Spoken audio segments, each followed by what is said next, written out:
Assalomu alaykum qarindoshlar, qanday ahvolinglar? Yaxshi tudinglarmi? Salomat turamsizlar? Yuqorida O'limalar birligininki hijob to'g'riliq chiqargan bayonotini o'qidik. Bu bayonotni yezishga O'limalar birligi o'zi majbur qoldi. Chunki dunyoda mushu fitna fasodning chiqishiga o'zi sababchi bo'lgan. Shu O'limalar o'zi sababchi bo'lgan. Sıradan bir adam, addi bir adam çıkıp bu narsiga sebepçi bo'lgan ish emas. Bu ziyolilarimizning, olimlarimizning o'tirisidagi narsa. Hem o'tirisidagi uqishmaslik, hem bir ziyolilarimiz o'tirg'a qo'ygan narsani o'limalarimiz to'g'ri tahlil qilmay, to'g'ri tushunmasdan maqsadini burmulab başka yoqqa aketgan. Ondan başka yazmadımı şunda hatalıklar intayin köp. Hatalık intayin köp. Yazmadımı asasiyetin yanıla milletin maqsadi burunlanıp ketken. Milletni dinga düşman qilib ko'rsatib qo'ygan. Masalan, İslamofobi din düşmanligi. Uyghur xalqi dinga düşmanlik qiladigan millat emas. Bütün vayronchilik, bütün qalaymaqonchilik, bütün mushu tartayotgan deb, mushu dinimizni qo'g'daymiz deb, dinimizni mustahkam turamiz deb beshimizga kelayotgan bir oqibat. Mushu dinni qo'g'dayotganligimiz uchun kelib chiqayotgan oqibat bu. Shuning uchun ham buningda voz kechmaymiz. Mushu dinni mustahkam turamiz. Biz dinning düşmanı emas. İslam düşmanı emas. Uyghur xalqi İslam düşmanı emas. Uyghur xalqi İslam düşmanı bo'lib qolgan bo'lsa, Uyghur xalqi bugungi holga qolmaydi. Boshqa bir dinni tanlagan bo'lsa, Xristian diniga o'xshash bir dinni tanlagan bo'lsa, nauzubillah. Bu millat bu darajada xarliq, zabulliqqa qolmas o'g'aydi. Başka dinni tanlagan bo'lsa, xarliq qolmaydi desa, başka dinni yaxshi ko'radigan o'xshaydi deb qolmanglar. Xarliq qolsaqmi, o'zimizning dinni qo'g'day olamiz, o'zimizning dinni mustahkam tura oladigan bir millat ma'vo. Agar boshqalar g'arbliklar yaxshi ko'radigan bir dinda bo'lgan bo'lsa, allaqachon bizning ishimiz siyosiy sahnaga chiqib, boshqacha bir narsaga aylanib, allaqachon bizning ishlarimiz xeyli bir yerga berib qolgan bo'ladi. Biz ana ashundaq bir yordamnimi, ashning o'xshash bir siyosiy jihatda utuq oldimizda ko'rinib tursa-mu, Uyg'ur xalqi boshqa dinni tanlamay, ashu dinda mustahkam turib, shu dinni qo'g'dab, shu yo'lda mushu vayronchiliklarni, mushu jafo mushaqqatlarni, ham mushu sinoqlarni boshdan o'tkazib o'tadi. İslamofobiya, yani din düşmanları, yani İslam düşmanları degan so'zni bir millatning o'liması o'zidan savol so'raydigan, o'zidan ba'zi masalalarni so'rab, qanday qilsam mushu dinga amal qilamanki, qanday qilsam mushu dinda to'g'ri manamanki deb ashla ig'ziga qarab yuqori o'ringa qo'yadigan xalqqa din düşmanı degan so'zni ishiltish yomon cho'ng xatolik bu. Yomon cho'ng xatolik. Yana birisi Uyg'urlikdan, yani İslamdan, dindan Uyg'urlikni ustun ko'rdiganlar deyishmi, xuddi O'rta Osiyoda vatan deb o'lsang, millat deb o'lsang, bir zambil go'sht o'lsa degan gap bilan o'xshash bir gap bu. Vatanni deb o'lgan bo'lsak, millatni deb o'lgan bo'lsak, bugungi kunda ayadagi xalq o darajada dinni yo'qotmaydi, o darajada dinsizlashib ketmaydi. Narisida bolalarimiz dinsizlashtirib, butunlay taraf-tarafga yo'tkilib, ota-onalardan ayrilib, maxsus Allohning yaratquchi sifatini inkor qiladigan kafir qilib yetildirib chiqish qadamini bosmaydi. Vatan bo'lgan bo'lsa din bo'ladi. Millat bo'lgan bo'lsa din bo'ladi. Vatan bo'lmasa, millat bo'lmasa, qani bu dinni qanchalik saqlab tura olamiz? Uni ashu gapni yozgan odamlarning o'zining aqliga havola qilamiz.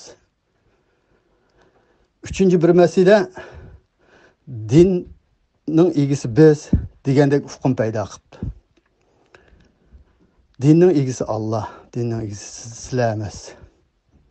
Dinning egisi Allah. Millet Kur'an dünyadaki bütün tillarga tercüme kılındı. Kur'an'da halal kılıngan nersini, haram kılıngan nerslerini, çeklengen nerslerini, buyurulgan nerslerini hem adam hazır okup neminin doğru, neminin hatalıkını biliyordu.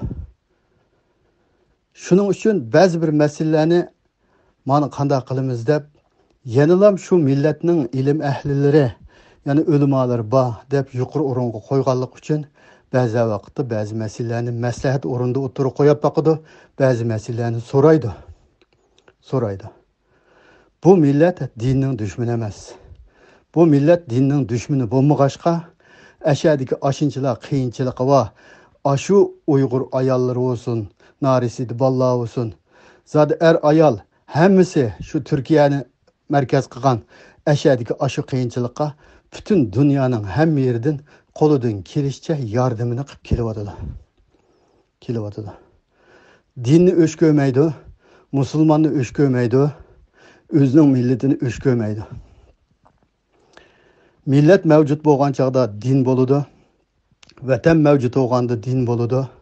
Allah bizni Uyg'ur qilib yaratgan, aşı ziminde yaşap dikenimiz, aşı zimin bizninki qo'limizdan ketkizib qo'ydik. Lekin Uyg'urligimizni saqlab qolgan vaqtimizda, Uyg'urlik mavjudligimizni saqlagan vaqtimizda Allah xolisi biz u ziminning egisi bo'la olamiz. Ham shu ulug'layotgan dinimizni mücadele qo'g'dab qola olamiz qarindoshlar. Qo'g'dab qola olamiz. Endi gapning beshiga kelsak, Pishni pasatni tagan kim? Kim tadi? Erkin Sıdık hijobni inkor qilmadi. Niqoblashishni hozircha to'xtatib tursak dedi. Niqob bilan hijobni ayirib bilish kerak. Hijobni hech kim inkor qilmaydi. Erkin Sıdıkmi hijobni inkor qilmadi. Hozirgi niqoblini bilishni hozircha to'xtatib turgan bo'lsak, dunyodagi siyosiy jihatdagi da'volarimizga az to'la foydasi bo'lib qolarmikin dedi. Bu narsani butunlay mushu o'limalar birligi da'vatqanlar, o'zi bugungi mushu bayonotni chiqarganlar, o'limalar ham shu o'limalardan ayrim shu Erkin Sıdıkning so'ziga javob berganlar o'zi pishni pasatga aylantirib etdi, o'zi ulg'aytib etdi. Talaş tartış sebepçi bo'lgan o'zi shu. Aldın qitimda qilgan so'zimdagi o'xshash. Shuningki niqoblanishining, qora kiyilishining farz emasligi, sunnat emasligi, vojib emasligi, ya'ni shu rangninki emasligini hammasi biladi. Kur'an hamma odam o'qiydi, hamma odam tarjimasidan, har xil ulamolardan, olimlardan o'rganadi. Kur'an ayollarning yuzini avrat demadi. Aldığın kuni birisi Sura Ahzabning 59-oyatini o'qib, ayol kishining yuzini avratga chiqardi. Yahudi Nasaralarning Qur'onda nima uchun aybladi? Allah'ın ayetlerini o'rindan almashtirib etganlik uchun, o'zgartirib etganlik uchun, Allah'ın ayetleriga qalaymagan ta'bir berganlik uchun aybladi. Yahud degan so'z bir millatning ismi emas. Yahud degan so'z xatolashquvchi, ozg'uvchi,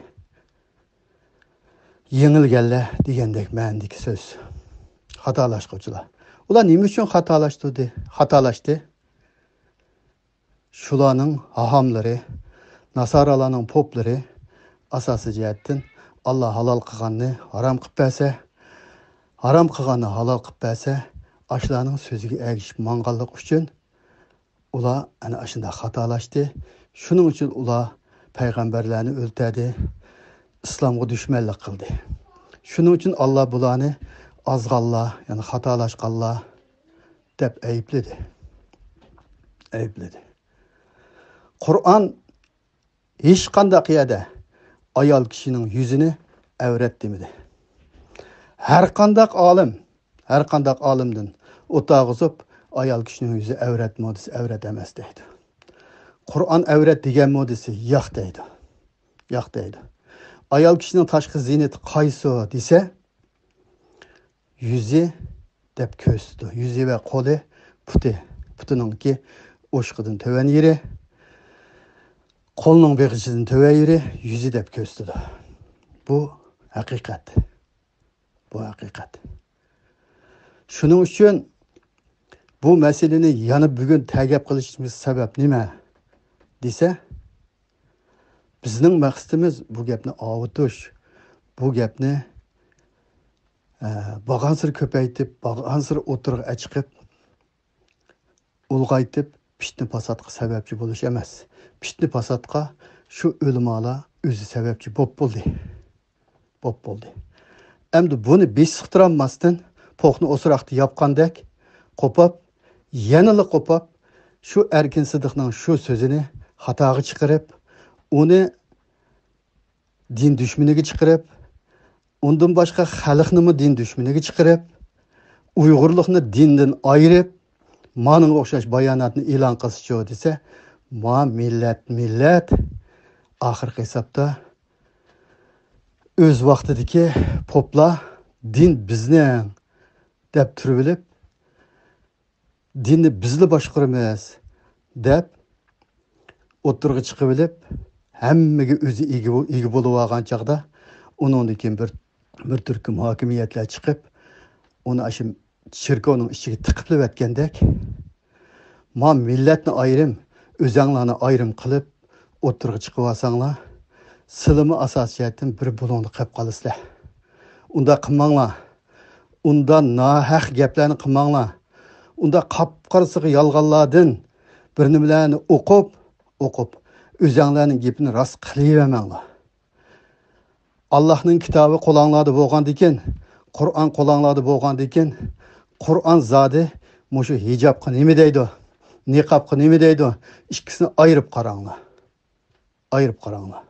Niqob boshqa narsa, hijob boshqa narsa. Hech kim hijobga qarshi chiqmadi. Hech kim bu millatning diniga qarshi chiqmadi. Zodi mushu millatga eng foydali bo'lgani niqob bo'lsa, shu niqobni qilayli, hijob bo'lsa, shu hijobni qilayli. Shuning uchun eng dunyo siyosatida ziyon tortmagan shaklda, da'voga ta'sir etmagan shaklda bir ish qilayli. Ma o'limalar ma'noga yo'l ko'rsat. Ma ishni tuzaydigan bo'lsa, tuza desa, shu chiroyli o'tirib qo'yilgan so'z burmulinib, eng oxirida yana shu o'limalar birligi tarafdan ayrim qarshilik uchrab, eng oxirida ma'noga o'xshash xato bayonotni e'lon qilib qo'yib, yani millatning ichida o'zinglarni oqlab, o'zinglar chiqargan narsani o'zinglar chiroyli tuzanmasdan eng oxirida yana oqlab, buning bilan tugab ketsa bo'lmaydi. Sizlarning da'vatqininglar din emas u. Din ahli, ulamolar, olimlar xalqqa bundaq shaklda javob bermaydi. Dinga bundaq ega bo'lib olish haqqinglar yo'q sizlarningki. Dinga bundaq ega bo'lolmaysizlar. Dinning egisi Allah. Dinning muqaddas kitobi, yani haqiqiy yo'l ko'rsatmasi Qur'on. Qur'onga uyg'un kelgini durust bo'ladi. Qur'onga uyg'un kelmasa, e'tirof qilmaydi millat uni. Chunki Qur'on dinning asosi. O Qur'onni ib kelgan payg'ambar o'zi kelgan Qur'onga zid gap qilmaydiganligini hamma odam biladi. Kichikgina aqlini ishlatgan, kichikgina tafakkur qiladigan odam Muhammad alayhissalom bu Qur'onni akagan, bu Qur'onga zid gap qilmaydi. Bu Qur'onda yo'q narsalarni Muhammad alayhissalom o'tirg'i chiqarib qo'ymaydi deb o'ylaydi. Allohning oldida jazoga uchrashidan qo'rqadi.